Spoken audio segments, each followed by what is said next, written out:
ماں اب وہ بظاہر ایک کامیاب آدمی بن چکا تھا، گاڑی بنگلہ، بہترین نوکری اور وہ سب کچھ تھا اس کے پاس جو آج کل ایک کامیاب شخص کہلانے کے لیے ضروری شمار کیا جاتا ہے۔ پھر اونچی سوسائٹی میں شادی بھی کر لی۔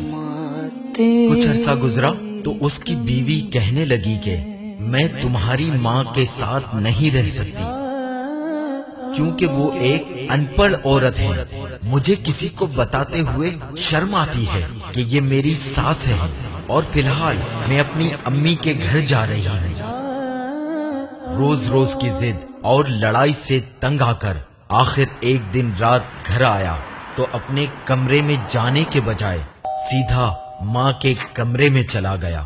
ماں اپنے لخت جگر کو آج اپنے کمرے میں دیکھ کر خوش ہوئی۔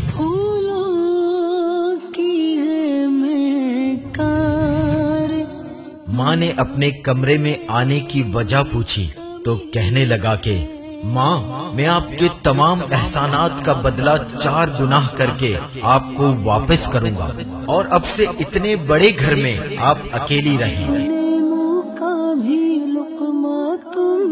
ماں سمجھ گئی اور جواب دیا کہ بیٹا حساب ذرا لمبا ہے۔ بولا کوئی جلدی نہیں ہے، آپ آرام سے کر لیجئے۔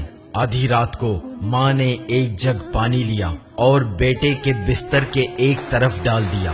بیٹے نے نیند میں کروٹ لے لی۔ ماں نے دوسری طرف بھی پانی ڈال دیا تو بیٹا پریشان ہو کر اٹھ بیٹھا تو چلانے لگا کہ یہ آپ کیا کر رہی ہیں؟ ماں بولی بیٹا تو نے مجھ سے پوری زندگی کا حساب بنانے کو کہا تھا، میں نے کتنی راتیں تیرے بستر گیلا کر دینے سے جاگتے ہوئے کاٹی ہیں، یہ تو پہلی رات ہے اور تو ابھی سے گھبرا گیا۔ ماں کی اس بات نے بیٹے کے دل کو جھنجھوڑ کر رکھ دیا۔ پھر وہ رات اس نے سوچنے میں ہی گزار دی۔ شاید اسے یہ احساس ہو گیا تھا کہ ماں کا قرض کبھی نہیں اتارا جا سکتا۔